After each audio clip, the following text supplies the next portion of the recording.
স্থলবন্দরে আছেন সহকর্মী শফিকুল ইসলাম, সরাসরি যাচ্ছে তার কাছে।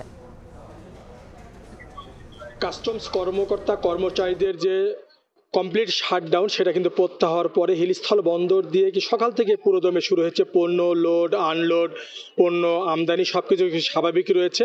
তো এই যে অচল অবস্থা সেটা কিন্তু অনেকটাই স্বাভাবিক বলা যেতে পারে।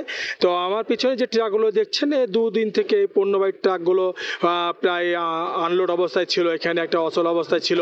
বেশ একটা দুশ্চিন্তার মধ্যে ছিল আমদানিকার ব্যবসায়ীরা, তারা বেশ লোকসানের মুখে পড়লো, কিন্তু সেটা কিন্তু সেই সংখ্যা কাটিয়ে আজকে সকাল থেকে কাস্টমসের কর্মকর্তা কর্মচারীরা সকাল 9টার পর থেকে তারা অফিস করছেন। পণ্য শুল্কায়ন এবং শুল্ক যা কিছু প্রয়োজন আছে পরীক্ষান সব কিছু তারা কিন্তু করছেন।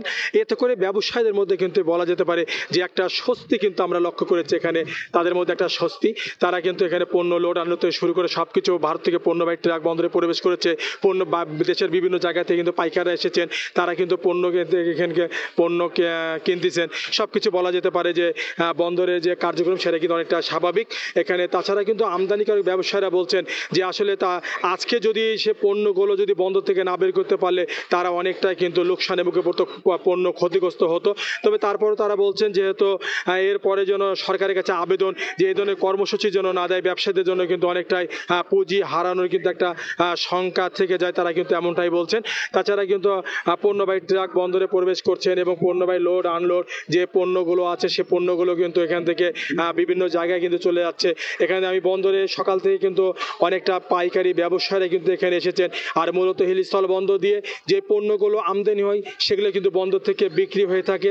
বিভিন্ন দেশের দূর দূরান্ত থেকে পাইকাররা তারা কিন্তু পণ্য কিনতে পারছেন। তবে কাস্টম কর্মকর্তাদের সাথে আমি কথা বলেছি, তারা বলছেন তাদের যে লাঞ্চের যে বিরতি সেটা কিন্তু তারা বিরতি বাধ্য তারা চলমান রেখেছে তাদের কার্যক্রম। তারা বলছেন যে ব্যবসায়ীদের জন্য সব ধরনের কিন্তু কার্যক্রম যদি অতিরিক্ত সময় তাদেরকে ব্যয় করতে হয় সেটাও করবেন।